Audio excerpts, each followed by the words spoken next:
Assalamualaikum warahmatullahi wabarakatuh. Selamat malam dan salam sejahtera untuk kita semua. Perkenalkan, saya Laurencia Admeti Mantur dengan NIM 23120084. Saya mahasiswa gizi dari kelas 3. Nah, pada video kali ini saya akan membahas mengenai hal-hal apa saja yang perlu dipersiapkan atau perlu dianalisis oleh seorang komunikator sebelum bertemu dengan audiensnya. Jadi teman-teman, komunikasi yang baik itu sangat penting untuk memastikan bahwa pesan yang kita sampaikan itu dapat diterima dengan baik oleh audiens. Nah, komunikasi yang sukses itu dimulai dengan persiapan yang matang. Nah, oleh karena itu, kita perlu tahu nih apa saja yang harus kita analisis atau harus kita persiapkan sebelum bertemu dengan audiens. Nah, pada kesempatan ini saya akan membahas 4 komponen utama yang menurut saya penting untuk diperhatikan. Yang pertama itu adalah analisis audiens, yang kedua materi yang akan disampaikan, yang ketiga media dan alat bantu komunikasi, dan yang keempat adalah pentingnya melakukan latihan. Nah, tanpa berlama-lama, saya akan melanjutkan kepada poin yang pertama. Nah, pada poin yang pertama tadi adalah mengenai analisis audiens.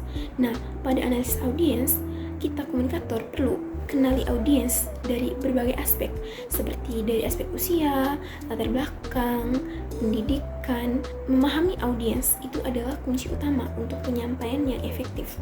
Misalnya saja, cara kita bicara kepada ibu rumah tangga itu akan berbeda ketika kita berkomunikasi kepada tenaga kesehatan.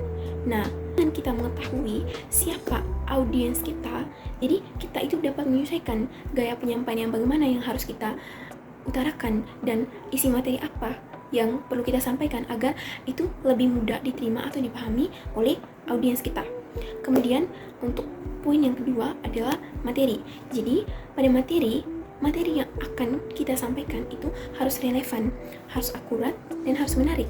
Jadi seorang komunikator itu perlu melakukan riset terbaru tentang gizi. Jadi seorang komunikator dia wajib update. Selain materi, komunikator juga perlu melakukan teknik penyampaian seperti ceramah, diskusi, atau praktik. Misalnya saja ketika kita menyampaikan materi terkait MPASI kepada ibu-ibu yang punya anak usia balita. Jadi komunikator itu perlu mengadakan sesi memasak bersama di akhir sesi komunikasi. Jadi ini akan membuat materi itu lebih mudah dipahami. Kemudian untuk poin yang ketiga adalah media dan alat bantu. Nah, media dan alat bantu ini juga penting. Jadi pastikan kita itu memiliki alat bantu yang mendukung penyampaian materi, seperti slide yang menarik, atau misalnya jika ingin melakukan pentingnya MPASI dari pangan lokal, kita tuh perlu menyediakan buku resep yang mendukung apa saja sih resep yang baik untuk anak balita dari pangan lokal. Jadi ingat bahwa media yang baik itu membantu transfer informasi dengan lebih efektif. Dan yang terakhir, poin yang terakhir adalah latihan. Jadi latihan itu sangat penting. Berlatih berbicara itu sangat penting untuk meningkatkan kepercayaan diri dari seorang komunikator. Jadi caranya adalah cobalah untuk berdiri di depan cermin atau merekam diri sendiri untuk evaluasi.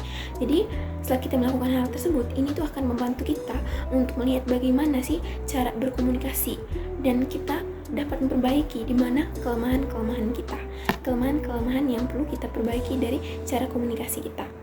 Nah, baik teman-teman, demikian beberapa hal yang perlu dianalisis atau perlu dipersiapkan sebelum seorang komunikator bertemu dengan audiens.